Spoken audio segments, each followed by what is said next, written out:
Hello, everybody, and welcome back to Talking About Birds, a Cardinal podcast that, like Nolan Arenado, is surely just refreshing trade rumors over and over and over and over. My name is Nate Heininger, and I am joined by my co-host, Ben Samorka. Hey, Nate H.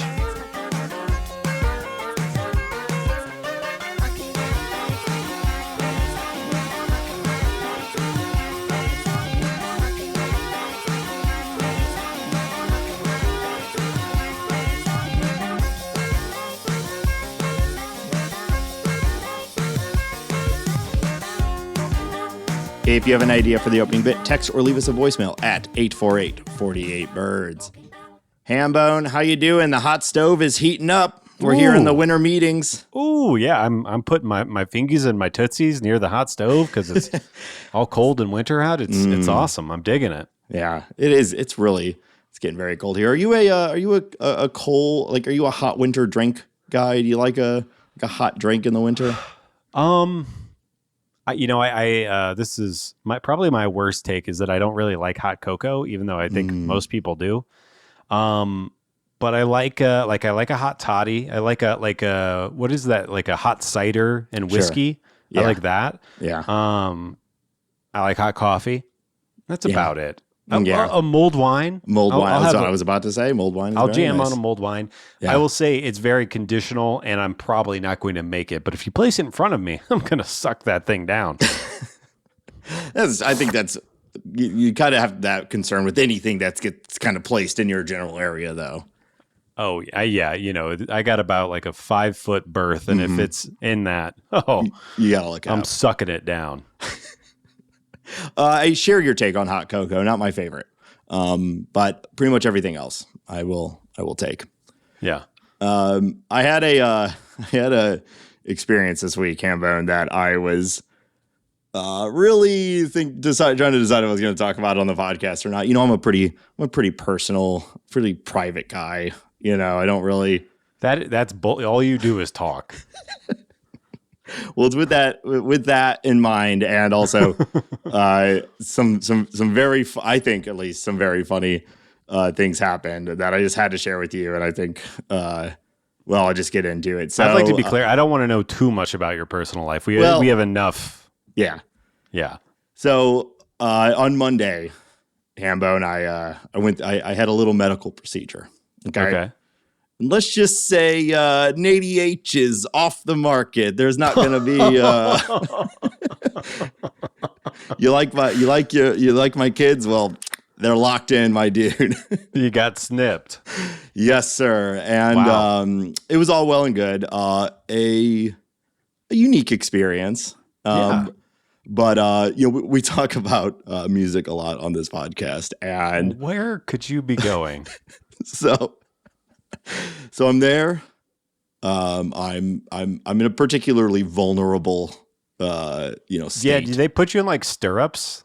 It's not stirrups, but you're wearing a drape that has a very key hole cut in it. Yeah. Yeah.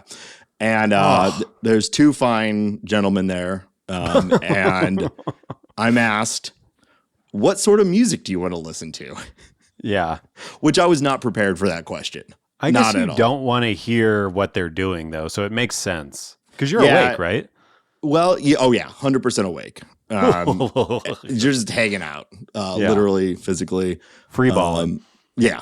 And they asked me what music do I want to listen to. And I'm a pretty big, I think most people are, but I've always felt it particularly strong. Like sense memory for me is tied to music a ton.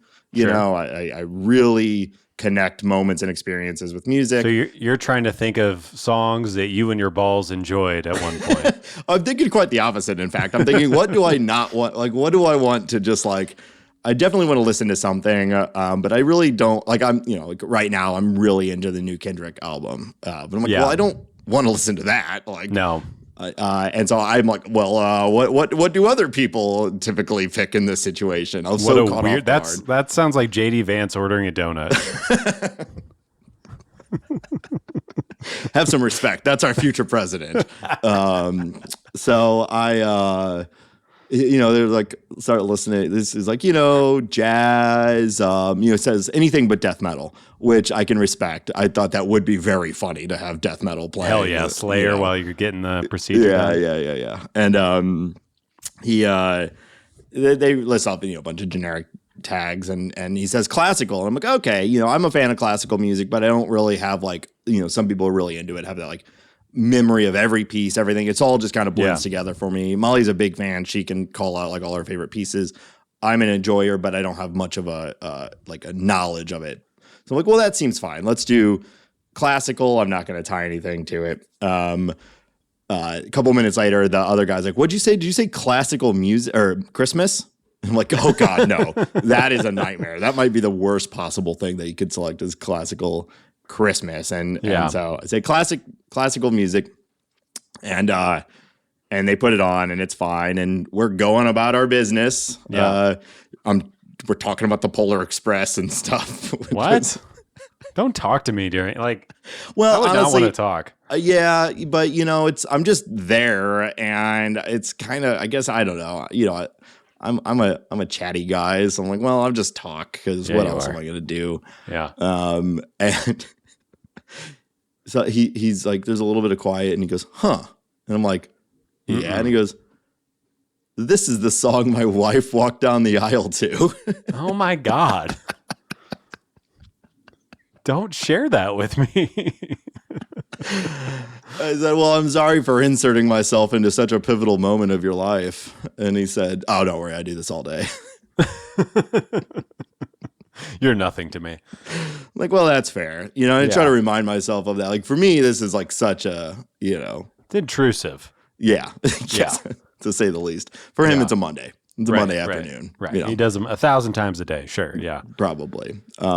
But yeah, so I don't really have much more to share about it than that. Just I thought the music element and it being his wife, the song his wife walked down the aisle to, was pretty funny. Yeah. So I thought like your voice would rise or something like that. Is that am I off there? I was talking to Molly about that. I feel like there was a proliferation of exactly 90s comedy is somebody getting hit in the junk and their voice increasing. In fact, so much so, Hambone, we watched Jingle All the Way last night, I think of that as a big Hambone and me like childhood movie. We watched it a ton. Popo Shisho. No, that's Santa Claus. Oh wait, yeah, no, you're right. That's the Santa Claus, which is another one. But no, Jingle All the Way, it's Arnold Schwarzenegger. Yes. Phil Hartman. Yes. And an absolutely unhinged Sinbad, which I'd completely forgotten about. Yeah. But they do that joke too. Someone gets hit in the junk and like their voice goes up way high, just for a second. It's funny. It is funny. I think I made the same bit when Molly picked me up. So, but no, I'm fine. It's a few days later and it's all good. Wow. Yeah. Well, yeah, thoughts and prayers, my dude. Thoughts and prayers.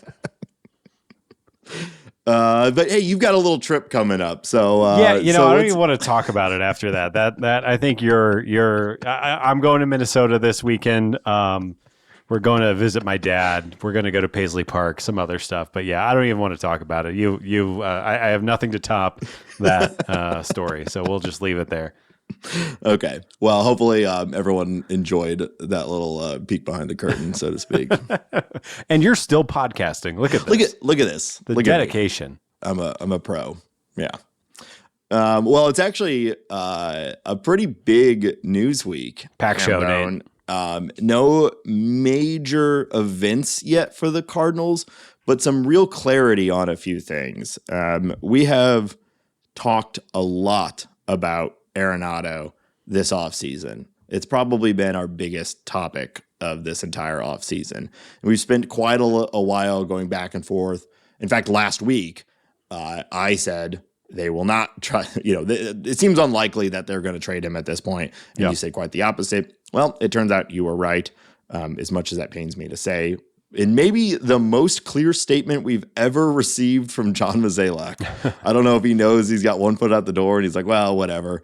But he actually said, it's my intention to try to move Nolan Arenado, which I found quite shocking. What was your take, Ben? Yeah, I mean, you're saying it's shocking that he actually said it, or the fact that Arenado is... That he said it. Yeah, that he said something so clear. Like the best I would have expected is ultimately we're going to try to explore the options that are best for this team, and something like that. But he straight up said, "I intend to try and trade him." Yeah, I think it speaks to the lack of leverage that the Cardinals and John Mozeliak have in these proceedings. Like, I think it's obvious that he's going to trade him. Arenado there's something like $64 million that will be owed to him. So if the Cardinals cover any of that or whatever team. And then we also learned this week that there are only 6 teams in which he will allow the Cardinals to trade him to. So when the market is this limited and this specific and it's a third base job, like, I don't know how much leverage you have. So I think this trade is going to be weird. I think it's really hard, or it's very unlikely that you and I and Cardinals fans out there are going to enjoy this trade. But the guy wants out. I think, we talked about this a little while ago about Arenado kind of tiptoeing around this and with the aim of him kind of trying to clean up his reputation and not be that guy that is constantly complaining about front offices. And I'd like to be clear, I don't really blame him. I would want to win too. Yeah. But this is the second time that he's done this. Baseball doesn't really work this way. And I don't really have a problem with Arenado kind of bucking that trend and being a player with some power and asking for what he wants, but it's a thing he's done twice now. And I'm guessing that if Mo didn't signal this or didn't say this or wasn't actively trying, that Arenado's tone might be a lot different publicly, and that his agent might be changing the tone as well, kind of like they did in Colorado, when he essentially forced his way out by publicly sparring with the GM. And to be clear, I couldn't have been more on Arenado's side right on that one. Like, everyone knows my relationship with the Rockies front office. It's they're idiots. So he was right. And Dick Monfort is your father. So I wish I wouldn't be doing this podcast. I'd be sailing on a boat somewhere. That would be tight. But so yeah, I am shocked. But like I said, I also don't think, like, what are you going to play close to the chest when it seems like everybody already knows what the deal is and the trade is going to be what it is? Yeah. Yeah, that's an interesting point. I hadn't really thought about it, of Mozeliak saying it as a means to appease Arenado himself. Yep. Because for the most part, Arenado has said pretty mundane things. If I'm going to be traded, I want to be traded to a place that's, well, here, to quote, a team he thinks is going to win now and consistently for the remainder of his career. He wants a team that has the throttle down, that he believes he can jump in and they're going to win right now. Yeah, that comes from the article. I believe that was John Denton here from the winter. That was his quote from his agent specifically. Okay. Yeah. And yeah, like that's pretty generic. But if you believe that that's the opening salvo of them, being very polite about the request, and if Mozeliak didn't make more direct means, they would be more direct about it. I could buy that, considering that's exactly what he did with the Rockies. I do think it's interesting. So you mentioned the 6 teams, which we can get into. As far as I understand, that is the 6 teams that we know of so far. Yep. But his list may be larger than that. So he's providing a list, but even his list is not quite in alignment with everything he's said, at least in I think in the mainstream perspective of the current makeup of the league. So to get into what I'm talking about, they said he would approve a deal to the Dodgers, the Padres, the Phillies, the Mets, the Red Sox, and the Angels. Yeah. Now, one of those is not like the others. Right. So unless he's got a real read on the Angels that most of us don't, I'm a little surprised. That to me is just him saying, I want to go to someplace that'll compete, or LA. And I just want to live in LA. Yeah, I mean, he's an Orange County kid. I think it's also worth, us kind of relaying that there's been some background reporting that 2 or 3 smaller market teams have made offers that Nolan Arenado has denied from a trade position. So, that is happening on background. That isn't being reported widely. So take that with a grain of salt. Who knows who those teams are? Maybe the Tigers, teams like that, or that are in that world, probably makes sense. But yeah, he's an Orange County kid, so the Angels make sense. And I think like this also speaks to, I think it is likely for a majority of baseball players that people like you and I probably have a better sense of the league than baseball players. For the most part, there are people like Carlos Correa and stuff that, they live on Fangraphs. They pay attention to this stuff. They pay attention to the minor league systems and stuff like that. But for the most part, I do think baseball players are mostly going off vibes, and they see Ron Washington, they see Mike Trout, they see that the Angels are making moves like they're trying to win, and they're like, great, that's all I need. I like those guys. Yeah. I like Trout. I like Southern California.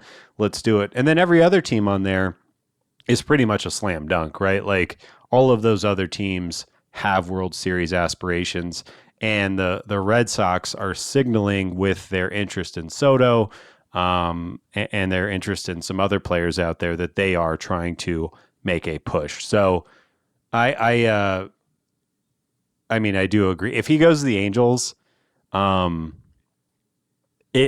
would almost feel bad for him, but it would be his own fault, I guess. So it's hard to feel bad for a guy who's, he's reaping what he's sowing.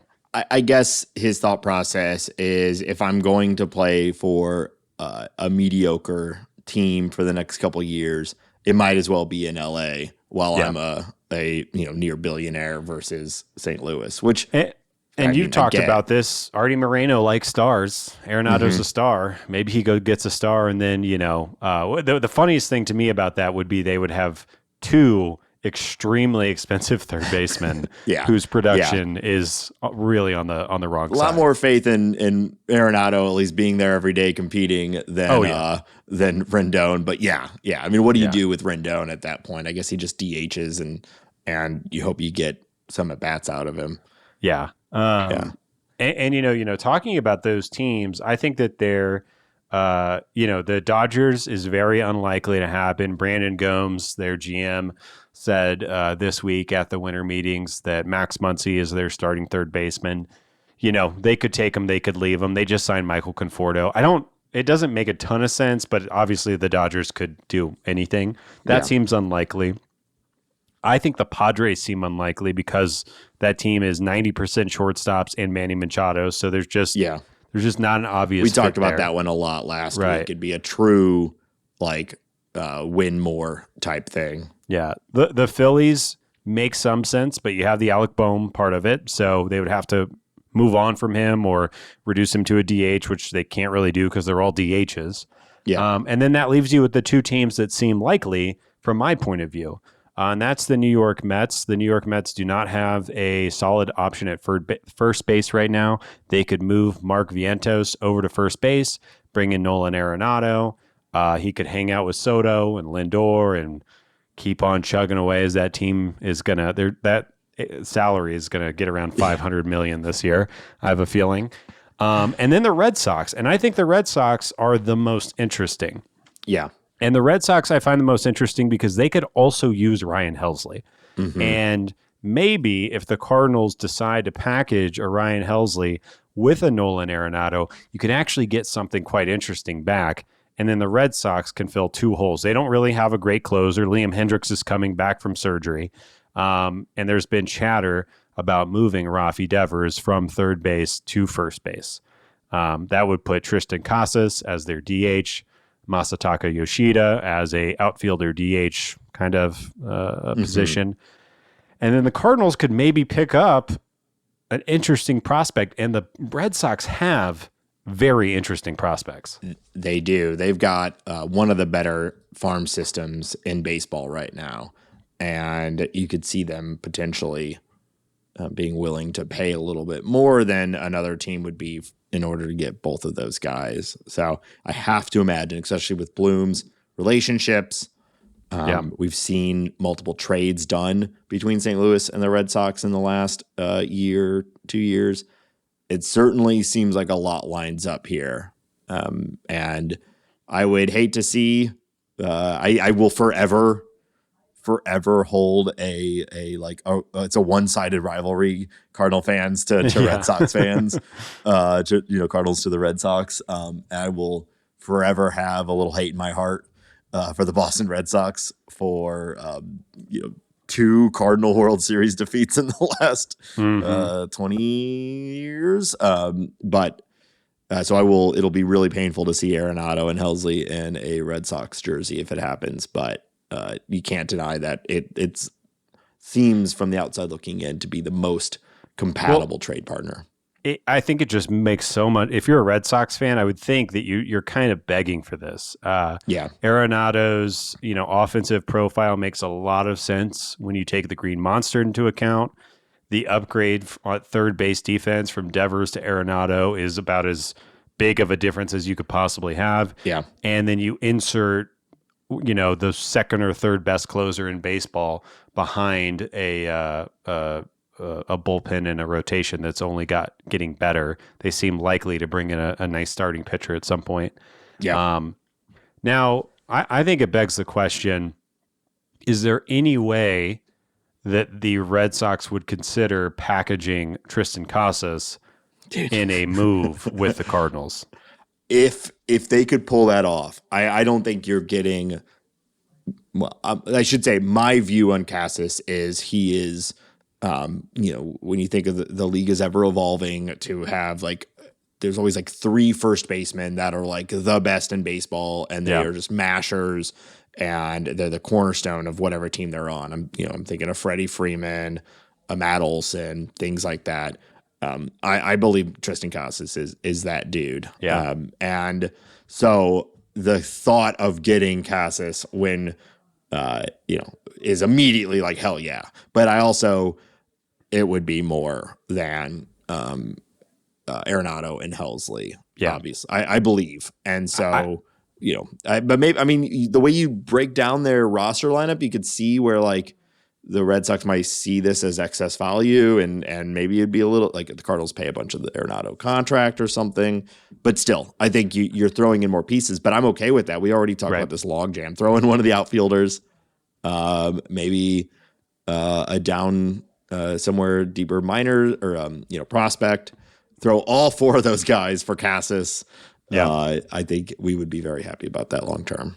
Yeah, I think, so there's some people listening might say, we'll throw Fetty there. I'm not sure Fetty would be the thing to get it done, but I think there's a combination there. You'd think that Chaim Bloom would be motivated to get him because he drafted him, and obviously he was a fan of him. And then, if you do move Rafael Devers to from third to first, well, he's your first baseman for the next decade. Right. So, and Casas can't play the outfield. And they have Masataka Yoshida. So it would create this situation where Casas doesn't make a lot of sense for them. But like you said, I don't think they're going to. I don't think that means they're just going to give him away. You still got to give to get. And also the Casas immediately becomes the best hitter on the team, I think, or at least projectable as the best hitter on the team. But that also just immediately short circuits the other stuff that's already been announced of this offseason, that Wilson Contreras is now your first baseman, and we want to see Ivan and Pages and probably Crooks in the relatively near future, and sort of the passing of the guard of the catcher position to these younger catchers. You immediately are slotting Wilson, I guess, to DH, and Casas is playing first, which isn't the worst thing, but I think you and I are both pretty okay with the idea of Contreras learning first base and think he could be probably pretty good over there. But again, I think this would be a problem I'd be okay with the Cardinals having, because I really think Casas is going to hit 40 bombs and just be really, really good for a very long time. I fully agree on that. I think he is a guy that can hit 300 with power. Yeah. But I really don't want to be the guy, I've been making fun of the MLB The Show, just cram together a bunch of pieces until the other team says yes. I really think that this is pretty unlikely, and it would be a lot for the Cardinals to get it done. But you do spell out why it might make sense for both sides, which is where this stuff sort of starts. So, yeah, and I'm saying let's start this rumor. If you're listening to this pod right now, go out on social media and let's start floating this out there. and try to will it into existence, because I do think it'd be a lot of fun. And I what it really comes down to is that the Cardinals need they need to do well on the Helsley trade. Yeah. I'm not sure they can do well on the Arenado trade, but packaging those two guys together, especially for a team like the Red Sox, might make a lot of sense. Yeah. Well, you know what else they need to do well on, and something that I am very hyped about, Hambone. Yeah. We learned yesterday that unlike in the 2023 draft lottery, the Cardinals got pretty lucky with their draft pick selection this year. The Cardinals had the 5th overall pick in the 2025 draft. This will be the highest pick the Cardinals have had since they selected J.D. Drew in, I believe it was the 1998 draft. And if you remember last year, they had the 7th pick and selected J.J. Weatherholt, who has almost immediately risen to the top of the ranks from that class. There's a lot of opinions out there. They're all brand new to the leagues, to pro baseball and whatnot. But if you look around, Bazana for the Guardians and Weatherholt for the Cardinals have been the two prospects from that draft who've really come out strong and seem to be some of the best picks from that draft. And so to think the Cardinals got an even better pick, what they might be able to do with it, I'm pretty hyped. I mean, top 5, this is where you're getting, there's always busts. It happens. Odds are 3 of these top 5 draft picks will just become average, if that, Major League Baseball players. But it's usually the top 5 where these, you're getting the guys, right? You're getting the generational players. So I'm really interested to see what happens from this. And, depending obviously how the Cardinals decide to choose this player, if he's a high school player or if he's a college player, look at J.J. Weatherholt's ascension. It seems very likely that J.J. Weatherholt is going to impact the big league ball club in 2025. This might be somebody who is ready to join the big league club, if, not next year, but the year after, the year after that. So you can really, improve a hole, find a pitcher that really makes sense, find a center fielder or something that you're really excited about that you can pay attention to.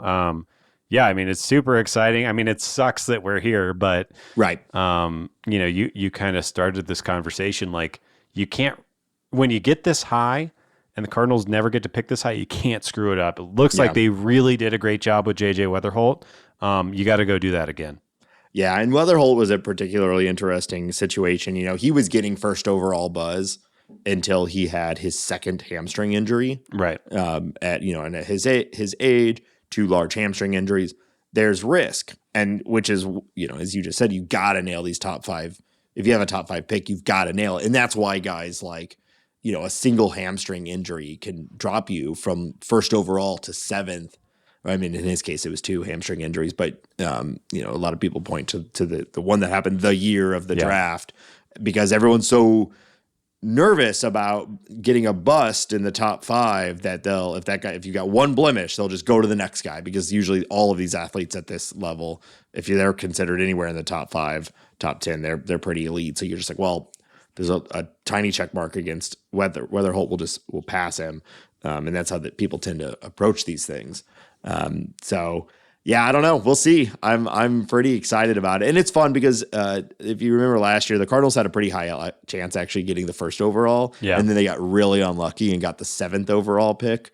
And obviously it worked really well. So this year, because they had a winning record and whatnot, we're actually the probability, the prediction, or the most likely outcome was they were going to be somewhere around the 13th pick.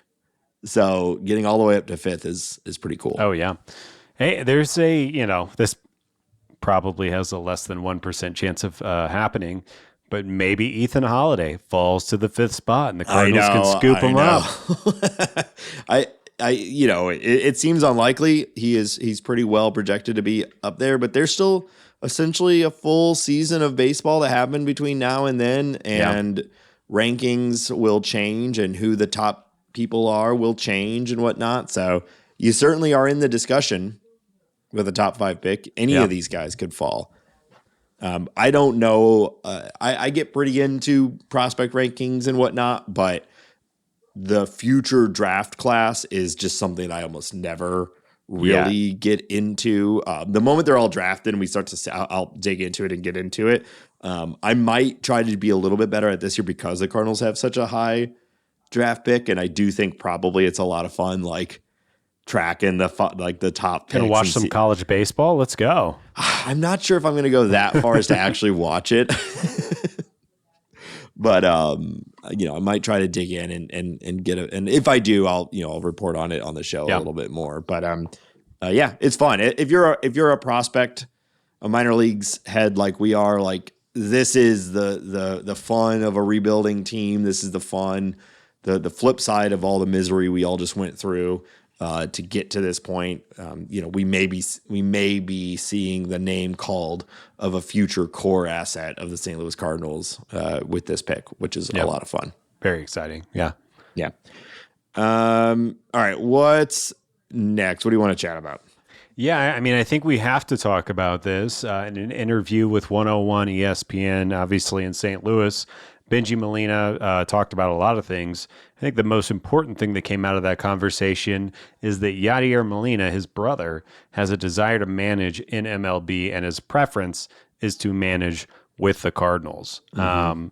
He also mentioned that, if the Cardinals don't work out, that Yadi has already received other offers that he obviously hasn't taken advantage of yet. We'll see if he wants to, if that will happen.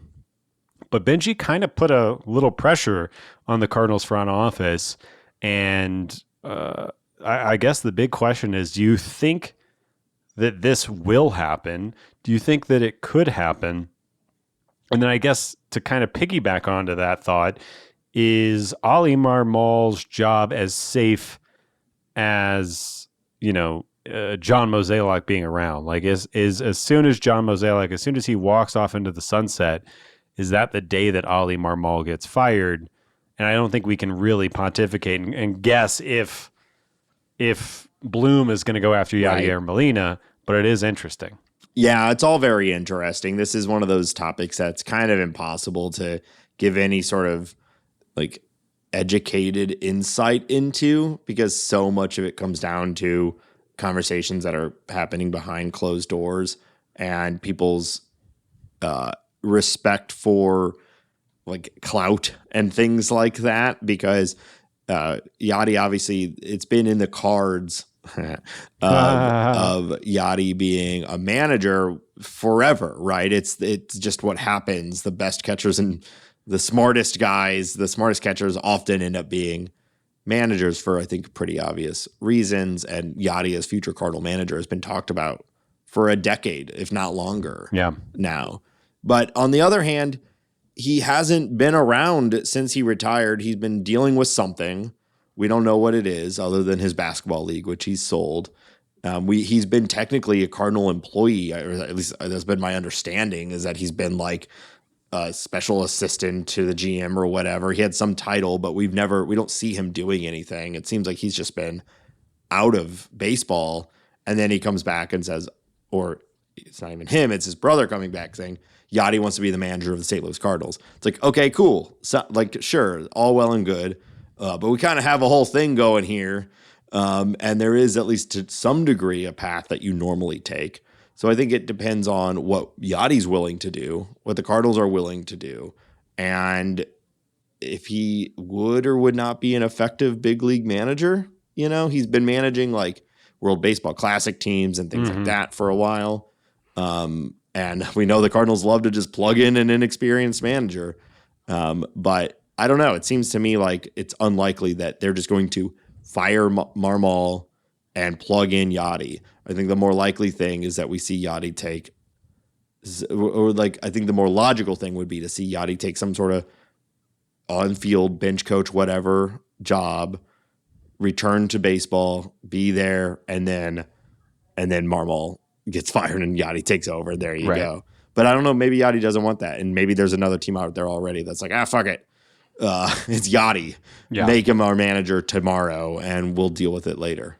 Yeah. I think, so I guess I'll weigh in. I think that Oli Marmol will be gone once Heimblum takes over.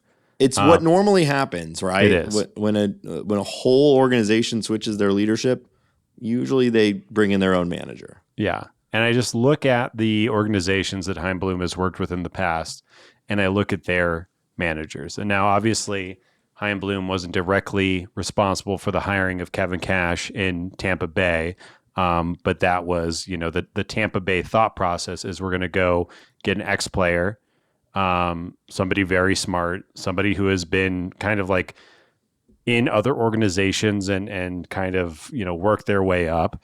The same thing, you could describe Alex Cora the same way. And I would think that Chaim Bloom would apply those same traits to the next manager. That being said, Yadi Molina is kind of a different guy. And like you said, catcher, especially high-level catcher to manager, is a pretty clear, like a well-worn path that has existed in MLB for a long time. So I could see it. I think that those conversations will happen. I am curious, what Yadi's relationship with the front office looks like when Mo is gone. Obviously, they have a deep relationship. Well, it's still DeWitt, right? It's still like the very top of the chain is unchanged. Right. But you wouldn't think DeWitt would really be involved that deeply with the managerial decisions. I mean, maybe he is. Maybe he is more than I think he is. But well, I mean, in some way, from a business perspective, hiring Yadi you would think maybe would have some like net gain to the brand, right? It brings some energy, some excitement to the team. There is always the flip side risk, though, of Yadi being bad as a manager and tarnishing his reputation as a lifelong Cardinal. But that is just a small part of the sort of the risk assessment of hiring someone like that. It seems very unlikely. Like he wouldn't lose the clubhouse. You would have to imagine he understands what modern managers are working with and the advantages of analytics in the front office and the information they're giving you. I'm not saying kind of, except for that we know the Cardinals were doing like none of this because Yadi was so good at everything that they didn't really need to have an extreme analytics department for like catching and whatnot. So he might be behind, but I don't know. We don't really know anything about him as a manager. What I'm saying though is like, Yadi reads the paper. He has to know that the Cardinals are. Think Yadi's ever read a paper? What are you implying, Nathan? Like he's reading it on his phone. Okay. He's not like, okay. Well, thank you. Yeah. That was an important, thing to, anything else you'd like to say? No, proceed, Governor. Yeah. Well, I'm saying Yadi reads the Cardinals subreddit and he, is seeing where all these investments are going in technology, in advanced analytics. That is the way, that the cart is moving. I think he's going to hop on. It would be shocking to me that he gets hired and then, tells Chaim Bloom that everything he's doing is for nothing. And they reversed the track. So, I know I'm not guaranteeing that it would be successful, but it's hard for me to imagine a scenario where it goes poorly. Yeah. And I love Yadi Molina. Well, I'm trying to be like 30,000 foot view here of like unbiased. You've got everybody in the world available to you. You've decided to move on from Marmol. Doesn't make sense for it to be Yadi of all people. And like, obviously as a Cardinal fan and as a Yadi, stan, like you certainly can see why he would be an incredible manager right out of the gates. Right. I don't think that's a hard argument to make. But is it the right thing at the right time for the Cardinals? I guess we'll see. There is another familiar face coming back though. We do, we've been loving all the moving on to new people, but how about our hometown hero, David Freese? Hell yeah. Coming back, bring in the emos, the Square Beyond compare, use promo code Talking About Pizza for your 10% at emos. Shut up. He's coming as a guest host. Hey, maybe he's coming on Freese. this pod. Yeah, maybe we could get Freese. Yeah. No, we would not. He's coming as a guest coach. Yes. Spring training in 2025. Yeah, I think this is That's exciting. fun. I think this Yeah. is something that, we can give the Cardinals shit for hours and hours and hours on this podcast. But one thing that they've been historically really good at is bringing back the legends, keeping those people under the Cardinals' wing, Sure. having them be a part of spring training, be at the ballpark. I think that this is great. And I think, I don't know if David Freese is going to come in there and rub everyone's nose in some dirt and show them how to win. Or anything like that, but I just think it's good branding. It's fun. Yeah. I want to see David Freese on a backfield, on a poorly shot Derek Gould iPhone video. Like, I love all that shit. It's great. Yeah.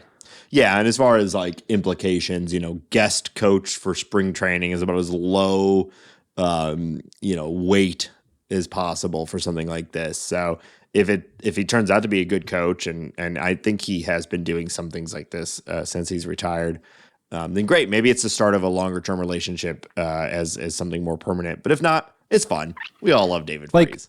Well, the way that Willie McGee was, on the bench for a long time, I would love to see something like that with Freese if that's, something he's interested in doing. Yeah. But yeah, it would, he's a fan favorite. He's the man. I couldn't be more happy about it.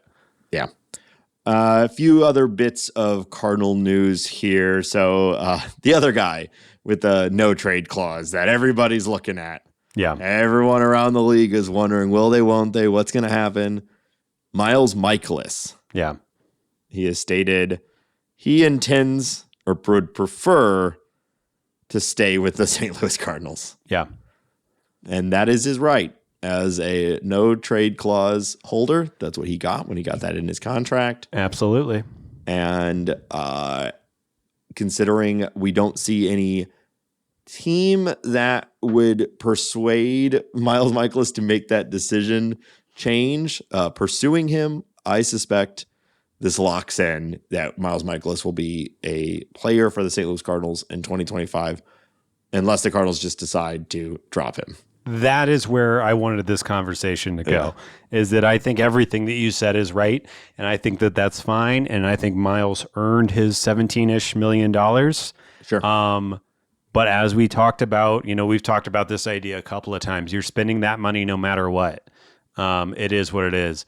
I think dropping him, cutting him from the roster is the smart move.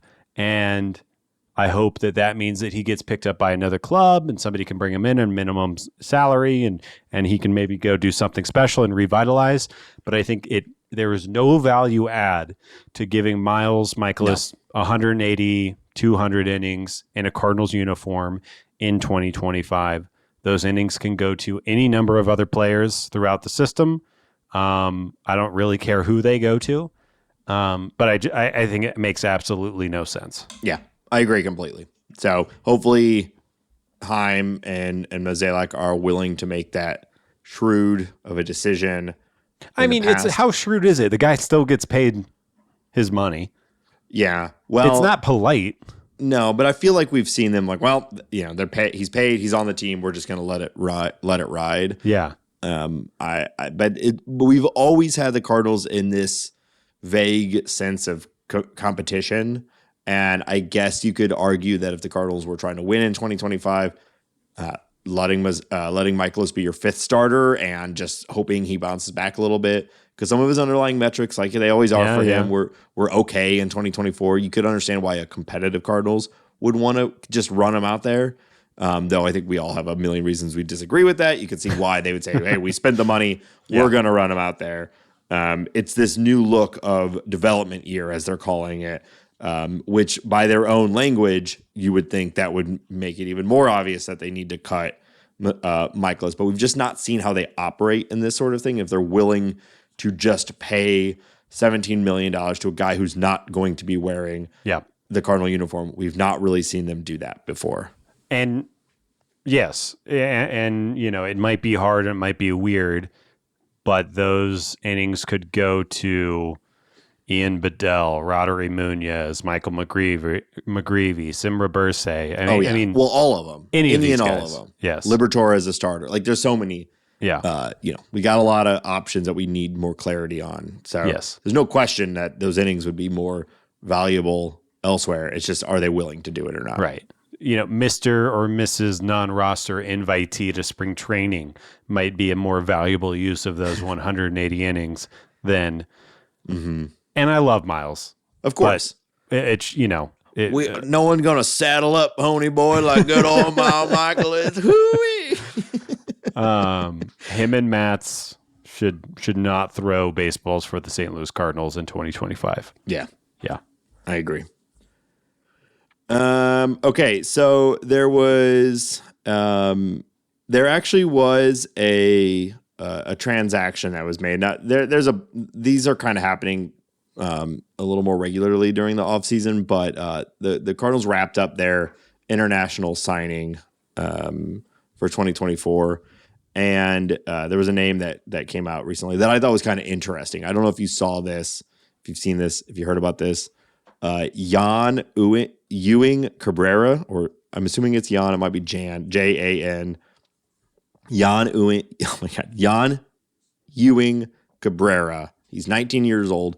He's a Cuban righty. Wow. He just signed with the Cardinals. I don't know what these numbers are comparable to, but his last season with the under 18 league in Cuba was pretty incredible. He went 8-0 with a .24 ERA over 59 innings with 80 strikeouts. So that's pretty good. No matter what, no matter what league that is, what the competition is, that's pretty incredible. So this is a young guy. Probably won't see him for a long time. But I don't know. I like seeing the Cardinals get these young Cuban players. And maybe this will become a guy that we see more of in the coming years. Yeah, I mean, we talk about this idea. You can only really, play against the guys who are your competition. And if you're dominating, I don't care if it's on a backfield at a high school or if it's in Cuban baseball or wherever it is, you're dominating. So, yeah, I think this is exciting. And the fact that he's 19, and he looks like a string bean right now. I just pulled up a picture of him. Obviously that's projectable. So, yeah, let's get excited. And let's, Jan Ewing Cabrera. That is just, we need to sexy that up a little bit. I can barely say Jan Ewing. Ewing. He's 19 years old, and when he signed his contract, he was wearing a 2006 Cardinal World Series hat. Oh, hell yeah. Which is kind of fun.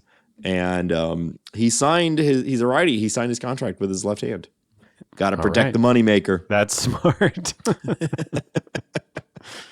Hand cramps. All right. Finally, Ben, you want to take this last one and just get everyone dreaming on something that I feel like is never going to happen, but let's go for it. I mean, this shouldn't be that convincing, I don't think. When asked about right-hander Roki Sasaki, obviously the 23-year-old Japanese phenom who has been officially posted for all 30 MLB teams this week, President of Baseball Operations John Mozeliak added some fuel to the fire. He said, "I think we'll make a pitch. Yeah, you never know. We'll certainly try. I think we'll make a pitch. You never know." What a confident organization. What a team ready to go and plant their flag and showcase to Sasaki. They're his future. I hope to God Mozeliak is not a part of this pitch. I hope to God it's Heim Bloom and Cerfolio and Pierpont. These are young front office core. I hope that they have a legitimate, we know he's friends with Newt. I hope they have a legitimate presentation. And, of course, I'm always going to look at everything through a Cardinal-shaped lens. And I think that there are reasons for Sasaki to consider joining this. He's had a lot of, joining the Cardinals, he's had a lot of issues with the Japanese media. There's been some reporting saying that he may favor a smaller market, a more friendly media environment than the likes of LA or New York. He is a guy that has dealt with injuries. He is somebody who could come in and kind of get used to the league in 2025 and really rev the engine up in 2026, just as the Cardinals are planning to do. So I think that, I wouldn't bet a single dollar on the likelihood of this happening. It sounds like most people in the industry think he's going to be a Padre. I don't know if you saw, but Mike Schilt had a very confident statement about that fact earlier this week. And just I miss Mike Schilt every day, more and more. The more I see him, the more I miss him.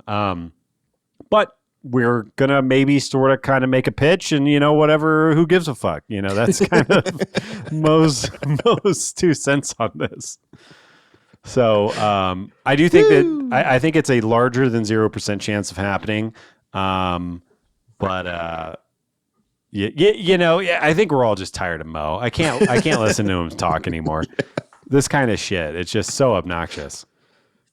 All right. With that, we're going to talk about some of the other. There's been a lot of movement, so we're going to cover some of the bigger moves around the league. But before we get to that, we want to remind everybody that this show is listener supported on Patreon. Patreon.com/talkingaboutbirds. It's the holiday season, Hambone. I was singing last week. I'm going to spare you this week. But it's the holiday season. And if you're in a giving mood, want to support the show, we would absolutely appreciate anyone considering joining our Patreon, patreon.com/talkingaboutbirds. It's a great way to show your support directly for the time that we put in every single week to bring this to you. We have a variety of different tiers and things like that that you can go and check out, each with different perks and whatnot. But the main one that everybody gets at every level is access to our private Discord server. It is called the Bird Scored. It's a great place to talk with other listeners of the show and other Cardinal fans and get away from the noise of social media. And you can join patrons like Roller Reader. Thank you for stop by the Patreon this week. We really appreciate you, whoever you are, wherever you are. Thank you for joining. You can also leave us a review on your favorite podcast platform and tell your friends. It really is the main way podcasts spread. So, Hambone, where else can people find us online? Make sure to follow us on all those stupid social media platforms. We're on Blue Sky now. We have an Instagram, Talking About Birds on Instagram. We got a TikTok.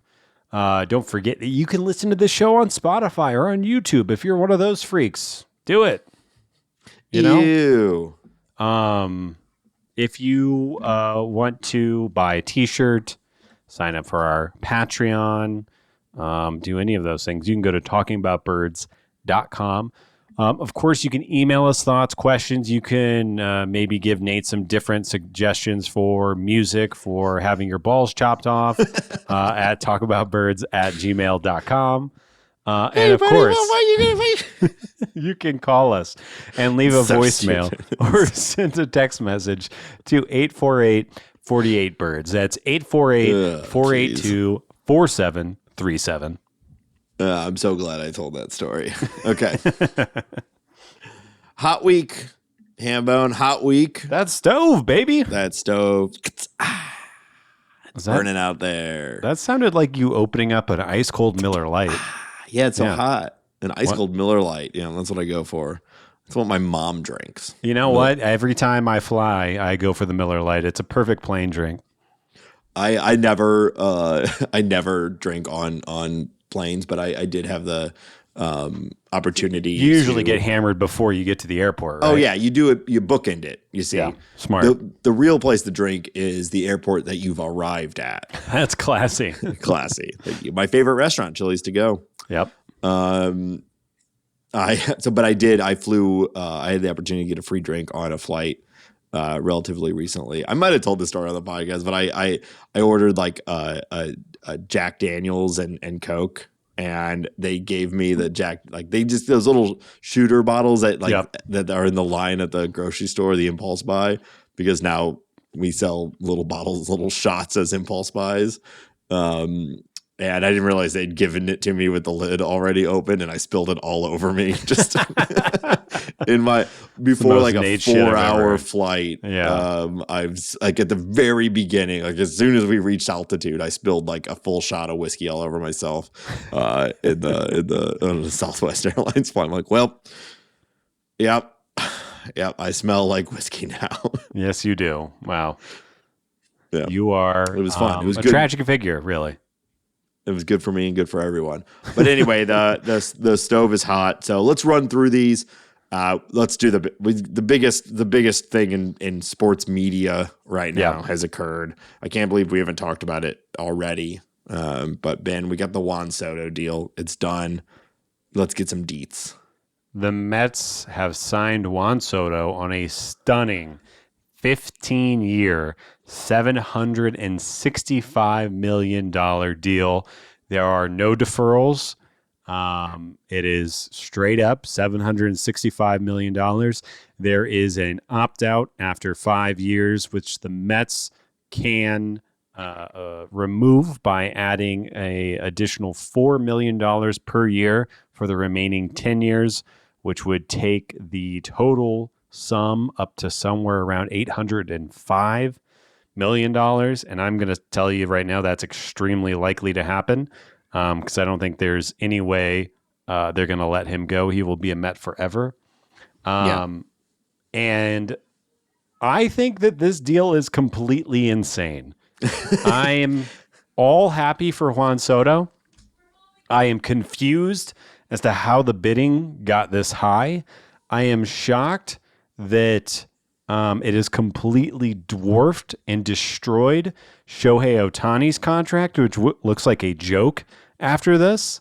And I am also shocked that somebody who I project to be a DH extremely quickly here is going to be the highest paid player in sports history. I mean, you know, if we're just looking at it, I think, first off, I'm glad that the Mets did this. I'm glad that Juan Soto got paid. But if we just want to talk about the baseball of it all, I think that there is no way he lives up to that value. Yeah. I mean, even at the so it's the largest contract in sports history, and will probably be for a while. You mentioned the Ohtani deal. Because of the deferral, it's even more valuable than Ohtani's deal because Ohtani was $700 million, but it's valued at like 480, right? Because of the deferrals and whatnot, and Ohtani's Soto's is just 765, and that's pretty much what it's valued at. Now it's 5 more years than Ohtani's, so like technically Ohtani's AAV on just a divide the year by value given is higher. But there's no question that this is ultimately a more valuable deal. But even with the inflation, then it's not. It's actually Soto is making more AAV. Yeah, it's kind of on an AAV basis. Almost no matter how you slice and dice it, it's more than Ohtani, which is absolutely bizarre because I love Soto as well, but Ohtani is a far more valuable player in my opinion. Now. Not only on Soto, the field, but from like a marketing and brand building standpoint. Yeah. Soto, though, 4 years younger. Right. So that's really why this went insane. You've got a future likely inner circle Hall of Fame player who is yet to technically enter his prime, coming off of a monster season, hitting the market at the exact time that you've got Cohen trying to buy the perfect team for the Mets, as well as the Yankees dealing with legacy issues. They found themselves in a bidding war, and that's exactly where you want to be as a player. By all accounts, the Yankees offered like $14,760, so like more money, but Soto wanted the extra year. And also there's all these like funny little tidbits coming out that like apparently Soto has been mad at the Yankees all season to some degree because a security guard was rude to his driver/chef. And also the Yankees wouldn't give him a permanent suite in the stadium. And the Yankees wouldn't do it because they didn't do it for Jeter. They didn't do it for Judge, and they won't do it for him. So he took that as a slight. I did think it was really funny that, the Mets were reporting. Someone from the Mets was like, yeah, it's pretty incredible how involved Soto was in this deal. He had a lot of great questions like, how's your farm system? And where will I get to park? And a lot of attention to detail. I'm like, man, then what must the average player's involvement in this be? Because that's like nothing. This is what I was talking about earlier with like Arenado and his awareness of the Angels being like, I don't think baseball players, I think we pay more attention to baseball than they do. Yeah, I really do. I'm not even like, Yes, I am. I that is not shocking me to hear. Yeah. Yeah. So it's wild. I agree with you. So like if we use I think that the deal will probably be excess value for the Mets for maybe the first 3 to 6 years, but sure. it will almost certainly end up upside down at some point. I think that Cohen just doesn't give a fuck, and no, he's got fuck everyone money, and he wanted his guy, and they were pretty close last year, and I think he wanted to, like, there's the whole Mets Yankees relationship thing. Like, there's a lot layered in this that elevated this whole thing to get to this point. But the reality is the way the system works too, is this is an escalation of contracts across the board. Mm-hmm. And I wonder what Vladimir Guerrero is going to look like next year. Who is going to enter free agency. Vladdy's got to be the happiest person about this Absolutely. whole thing. Yeah. Absolutely. Kyle Tucker is entering free agency next year, and he just got probably $100 million raise off of this. It significantly increases everything. And like all things, when this happens, you hear a lot of backlash about just this amount of money, to which I typically have those same feelings where it's like, what the fuck? Like, oh my God, like this dude just got nearly $1 billion. Just here you go. Here's almost $1 billion. And it does feel bad. It feels bad for a lot of reasons, because in a lot of ways, that that's ultimately just going to result in increased ticket prices, and everything just goes up and up and up and up and up. But I will continue to lean on the fact that I believe at least this money, it's always going to go up and up and up. And at least the money goes to the players, and yeah, I'd rather it go to them than just continue to go to the owners. So I like it when the owners are spending and are doing these sorts of things, but it's also hard not to be a little jaded when you see this amount of money for a single player. There are going to be teams in 2025 that are spending less on their entire organization than the Mets are paying Soto. Yeah, a couple of fun facts that I stumbled upon after this deal happened. When this contract is valued greater than the net worth of primary owners of 5 MLB franchises across baseball, which that alone is insane to me. Another thing that I found interesting, and again, I want to be clear, I'm happy that Soto got this deal. Mm-hmm. I'm happy that it played out the way that it did, but I don't see this going well for the Mets. Yeah. In the history of baseball, so Soto would have to put up somewhere around, let's say, 75 WAR for the remainder of his career. Post the age 26, only 17 players have ever accrued more than 75 WAR after their age 26 season. Obviously, all of those players are Hall of Famers.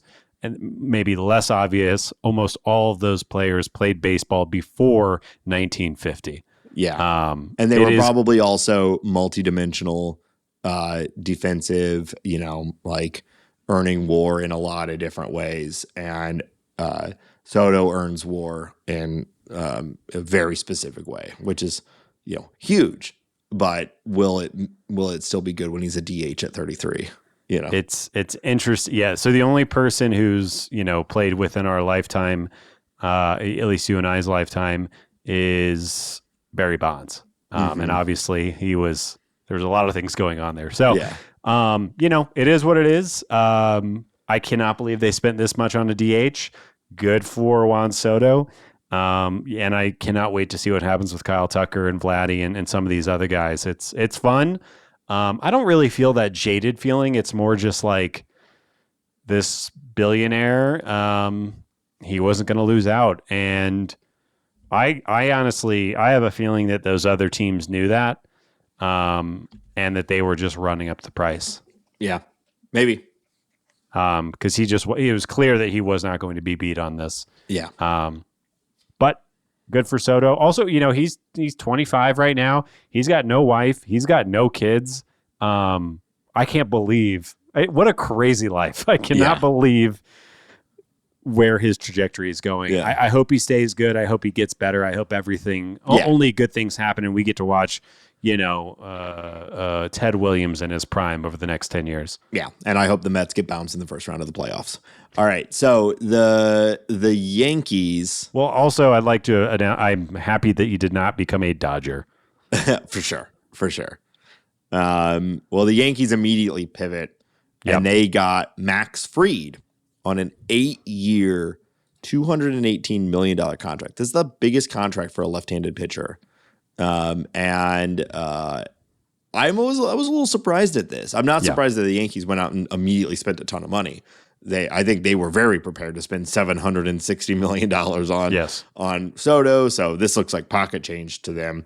Fried is a very, very good pitcher. Very, very good. He's not the flashiest. He doesn't strike out a ton of guys, but extreme control. His worst season of his career was last year, and it was still a very, very good season. He's pretty projectable. That's why they gave him such a long contract. But I was still surprised that he got 8 years, 218. I think it'll be good for the Yankees, though.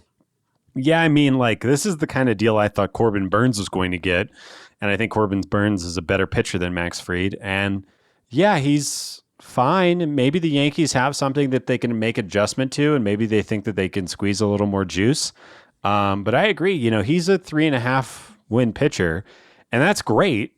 But I did not think that kind of pitcher would get over $200 million. Yeah. But good for him, I guess. I don't know what to say about this one. I mean, to be totally honest with you, pretty much everybody is getting more money than I thought that they would be getting. Baseball is dead. Baseball is dying. That's just not the case. Fried put up 5 WAR in 2022. So, but he's not getting any younger. No, I was just doing it on average. He's sitting around 3.5. Yeah. The next big contract, and this one I actually like. I think that this was a good move. The Giants go 7 years, $182 million for Willy Adames. They get that shortstop. We've been kind of talking about that in the league news section for a little bit. But Buster Posey, that left side of the infield is locked up for the foreseeable future with good defenders and guys that hit the ball hard. Yeah, it's a good deal for Adames, and I understand it. I already mentioned this. I think this is a risky play for them. I don't think it takes very much for Adames to suddenly be a very expensive league average shortstop, but he will always be. I think the defense will be there for quite a while. I wonder if the power is going to transfer to that ballpark, which it rarely does. And I don't think it takes much of a regression for this to suddenly look like we're paying a ton for, kind of like an Arenado sort of thing. Yeah. So we'll see. But good for him. I mean, and I like the Giants being competitive. Yeah. So we'll see. Yeah. I'm still pretty on the fence on if Buster Posey is going to be good at this job or not. So we'll see. But he's getting deals done, which they were not getting done before. So there's that. You know what I love to see though is a fan favorite. Yeah. Mr. Canada. Yeah. Securing the bag. Hell yeah. Now, this was right around, I think, what you and I were thinking it would be. But Tyler O'Neill signs with the Baltimore Orioles. So, bird team, staying with the birds. I like that. 3 years, $50 million. Yeah. What a working class baseball contract. Poor guy. He'll only be able to own a couple of homes and cars. Yeah. Only his grandkids will be retired at birth. Yeah. And actually, really his grandkids, his great grandkids will be retired at birth. Yeah. Unlike Max Fried, who his bloodline's never gonna have to work again. He'll have to vacation in Hawaii rather than the moon. Ugh, gross. God, I hated what you did there. Yeah, this move is fine. I don't really understand They're moving in the walls. They're moving in the walls. Baltimore is coming back home a little bit. Baltimore? That's good. That's all right. Yeah, that's good. It. Shut your mouth. I love a clumsy portmanteau. Baltimore is clean, sir. But yeah, funny, I would say the number one thing that the Orioles have is quality outfielders on their major league roster and in the minors. So, maybe this is a move before a move. Maybe they go and put Heston Kierstad on the trade market to go get a pitcher or something like that. It's kind of a funny move from my point of view, but good for Tyler for sure. Cedric Mullins has been trending in the wrong direction for quite a while now too, so they might be looking at more support there. Ultimately, I think it's just a pretty good deal for a dude when he's healthy who crushes. So I think they're just looking. To me, this is just like a team that's in competition, that's going for it, adding good deals for players that could end up popping and having a huge impact. Yeah, I would really like to see the Orioles go get a real pitcher or bring back Corbin Burns. Something like that would make me, I watch a lot of Orioles baseball. I think they're fun. I'd like to see them go really, throw that new owner money around a little bit. Yeah, I agree. The Dodgers made a couple moves. Yeah. This is, I think, kind of similar to what I was just saying. Going out there, spending a little cash to just lift the floor on your overall team. They got Michael Conforto for $17 million, actually more than I expected. Way more than I expected, yeah. But of course, they did some of it's deferred, some of it's a signing bonus. They did their weird Dodgers thing. Yeah, which we got a message reminding us that the Tommy Edman deal was also heavily deferred. Yeah. And it's just the Dodgers playing games with value and luxury tax and everything. Right. But yeah, so they got him, and they also re-signed Blake Trinan to 2 years, 22. He looked great during the playoffs. Yeah. He's smart move. Yeah, he's good. Yep.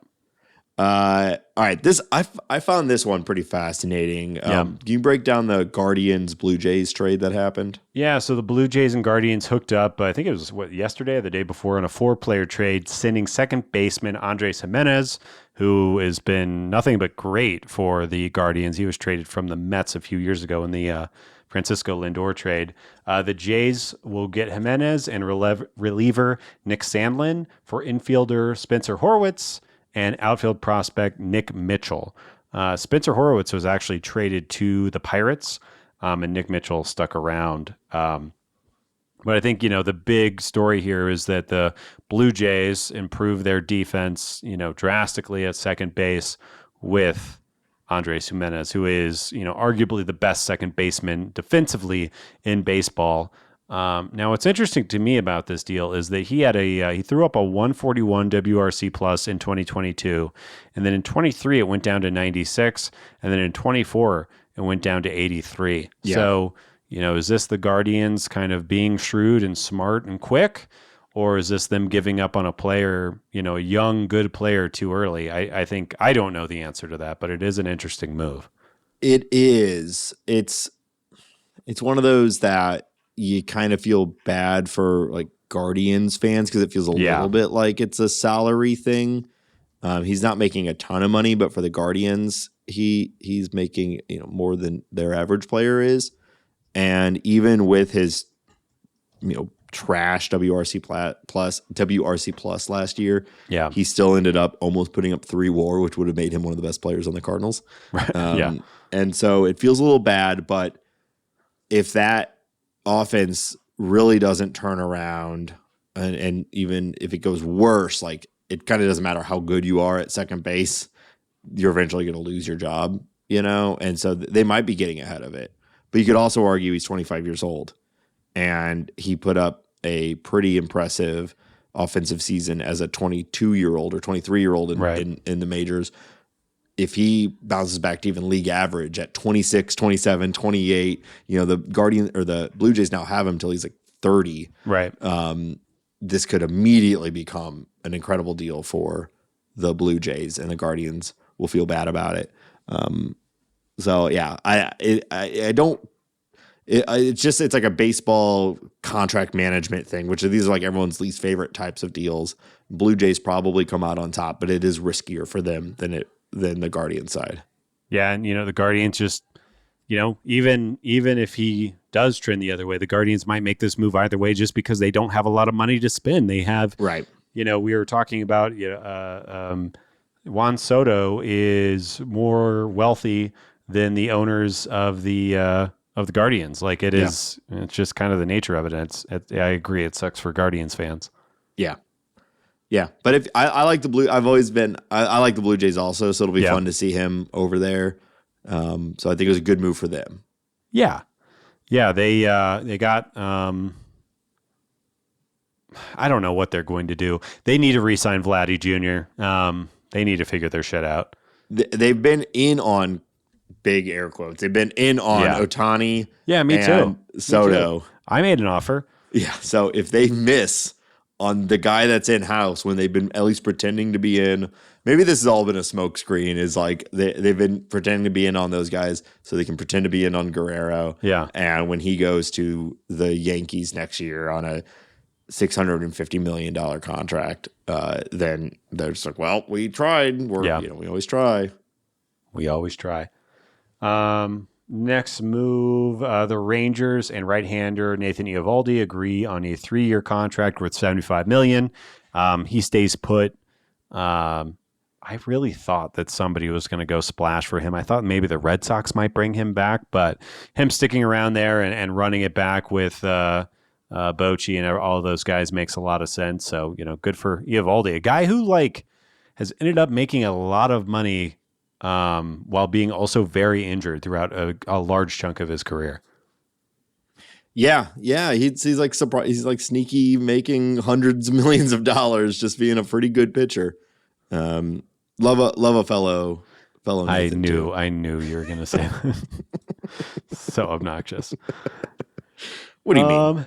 And then last move, there were some other smaller moves, but last news of note that we'll hit here is that the Rangers and Marlins have reportedly agreed to a deal that will send Jake Burger to Texas for a trio of prospects. Miami will receive Max Acosta, Kedry Vargas, and Brian Mendoza. But I'm pro Jake Burger. He's a St. Louis guy. Yeah. His last name is Burger. He is your call sign, power hitting DH. I don't know if you've looked at this, Nate, but he actually has wheels. Maybe my favorite thing, my favorite fact about Jake Burger and how criminally underrated he is, his sprint speed was in the 65th percentile in MLB last year. Okay. He is faster than Arenado. He is faster than Goldie. He's faster than a lot of players.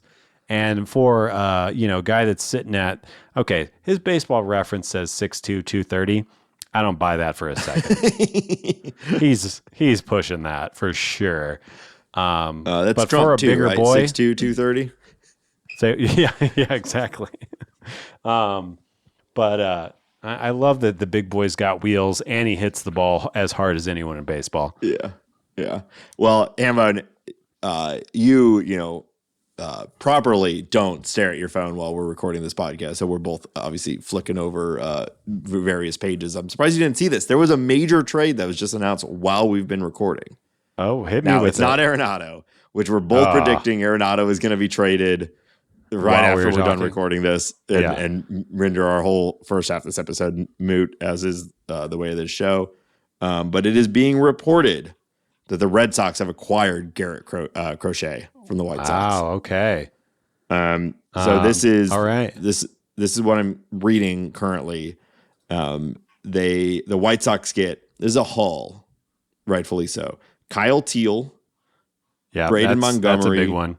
Chase Mydroth, and Vickelman Gonzalez, which this is the collective 25th overall, 54th, 11th, and 14th prospects for the Red Sox.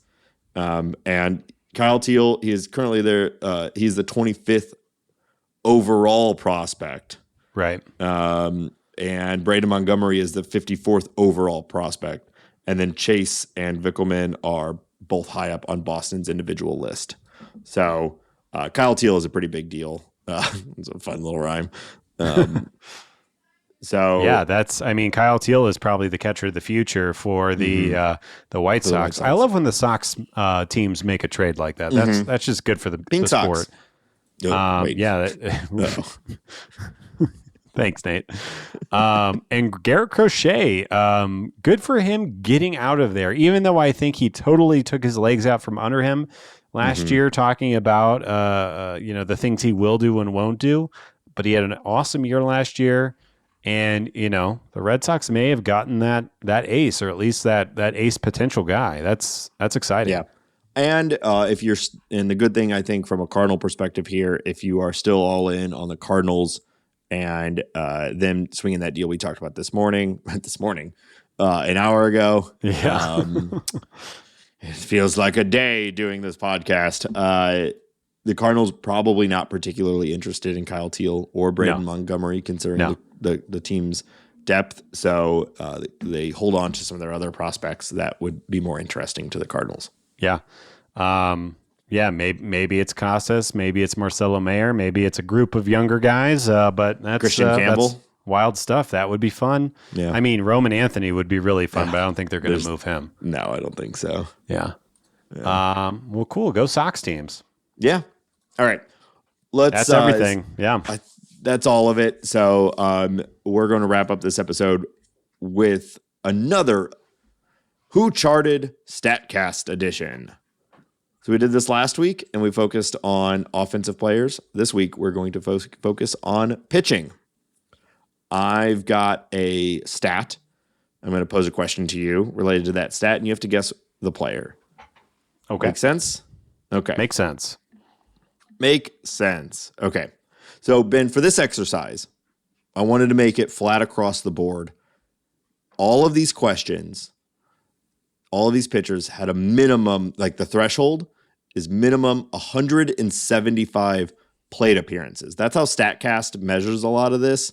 So instead of like innings pitched, these pitchers pitched to 175 plate appearances. Does that make sense? It does. To give you even more context here, I can tell you the line there. So Steven Matz had 190. Okay. He was the closest above it. And then the closest below it was Chris Roycroft at 155. So and all of our major bullpen players are above that. All of the starters are well above that. But guys like Zach Thompson, Michael McGreevy, Graceffo, stuff like that are going to be below it. So basically all of the guys that you know and will remember are eligible for this game. Heard, Make sense? Chef. Okay. Who had the lowest barrel percentage in 2024? Lowest barrel percentage. I mean, that's a good one. My gut wants to say Ryan Helsley, but visually, and if I just go back into my mind's eye, I'm thinking Andre Palante. Now, Palante gave up some doinks, so that is probably wrong. But I'm gonna go with Palante. Ben, you got it. Andre Palante. Let's go. 3.3% barrel percentage. That ground ball, it's like, what is he, over 60% ground ball Yes. rate? I mean, that's what he does. So I don't want to go too far. Like we've already been going for a little while, but if you look at StatCast and you look at the pitching results, the underlying pitching metrics, there's a lot to be argued that Andre Palante was the best starting pitcher on the Cardinals last year. If you don't look at results. Now, Sonny Gray is obviously results, and for a lot of reasons, you go to him over Palante all day. But there's a lot of stuff underlying that made it look like Palante was the best pitcher on the team last year. There's a world where he makes an adjustment and he is the best pitcher. Yeah. Okay. Highest weak contact percentage. Oh, damn. Well, that was not exactly the opposite of barrel percentage. Yeah. But it's the highest weak contact percentage. Highest weak contact. Who is just giving up little squibbers after little squibbers? Who is not getting doinked as much? Helsley was striking a lot of guys out. Miles was getting doinked. Man, I guess I want to say Sonny Gray?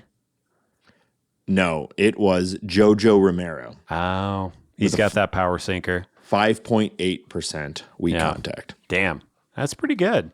Yeah. Okay. Highest chase percent. Chase percent. Okay. I keep thinking these are positive things, so I keep thinking of like the only guys that really performed well. I'm going to go with. It's reasonable. These are underlying metrics, so it is reasonable to think of who did the best. Yeah. I think I'm going to go with the guy that had the highest strikeout rate on the team, Ryan Helsley. No, it was Andrew Kittredge. Wow. Really? That slider. Yeah. Would not have guessed. That was not on the tip of my tongue at all. Yeah. 38.9%. Nice. Yeah. All right. Much higher than I would have guessed. Yeah, right. I think of him as like a ground ball guy, not really a strikeout guy. Yeah. Well, I think chase percent and something like whiff percent, which is just swing and miss, is a little bit different, right? Yeah. Chase is going after pitches outside the zone, whereas Helsley and Gray, like they're getting strikeouts in the zone, right? Right. So, okay, here's a fun one. It's the other end of the spectrum. Highest meatball percentage. So a meatball, as defined by StatCast, is basically middle. It has nothing to do with spin rate or anything like that. It's just location. Middle. That feels like Miles Mikolas to me. So I'm going to say Miles Mikolas. That is correct. Miles Mikolas. Do you want to guess the percentage of meatballs he was throwing? Oh, God. I know it's an impossible question, but 17%. No, it wasn't that bad. Okay. If almost 20% of his pitches were middle, that'd be rough. But it's still bad. 9.1%. Wow. Almost 10%. So almost 10% of his pitches are middle. Damn. Not a great year for Miles. Not a great year. All right. Highest whiff percentage, which I mentioned before. I got both reliever and starter here. Okay. Ooh, starter, I have to go with. Oh, maybe it's not Gray. Is it Lynn for some reason over Gray? No, I'll go Gray and then I'll go Helsley. Yeah, I felt like a lot of mine here were like unexpected outcomes here, but yeah, highest whiff percentage was exactly who you would think it would be. Helsley with a 36.1% whiff percentage, and Gray 29.8. Damn. Nice. Yeah. Pretty good.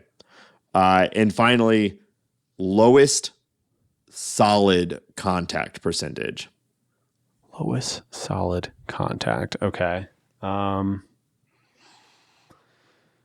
Again, I kind of want to say Palante, but I'm guessing it's not Palante. Lowest solid contact. So I'm guessing solid contact is like 95 miles exit velocity and higher, something like that. Yeah, I can see if I can find the actual definition.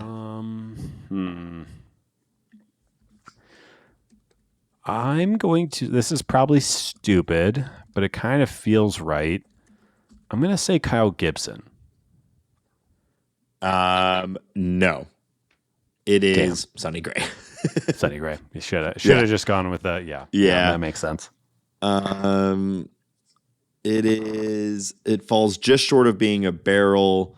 A barrel is a batted ball that meets certain requirements, such as a launch angle of 26 degrees and a launch speed of a certain magnitude. So yeah, I don't know. It's almost a barrel, but not quite. Okay. So Sonny Gray had a solid contact percentage of 4.2. Right. Okay. So I wanted to Palante had a lot of underlying metrics that are really, really interesting. But at the end of the day, Sonny Gray had the highest whiff percentage and the lowest solid contact percentage. And that's the makings of like a high end pitcher. Right. And that's what he is. And that's what he is. Yeah. Okay. So that's going to do it for this week's episode of Talking About Birds. Thank you everyone for listening. We appreciate it. We're going into the holiday season here. Hopefully everyone stays warm if you're in a cold climate. And we'll be back next week. We got to figure out exactly our recording schedule over Christmas because it's like Christmas is like right on our normal recording day, but we'll figure it out. You'll be in town. Hey, I'll fly with my microphone. We'll do another basement record like we did last year. Yeah. So anyway, we'll be back next week as always, maybe to talk about an Arenado trade. And if you have something you want us to talk about, don't hesitate to reach out. TalkingAboutBirds.com has all the contact information. And until then, let's just say, Arenado, we love you. and good luck. Bye.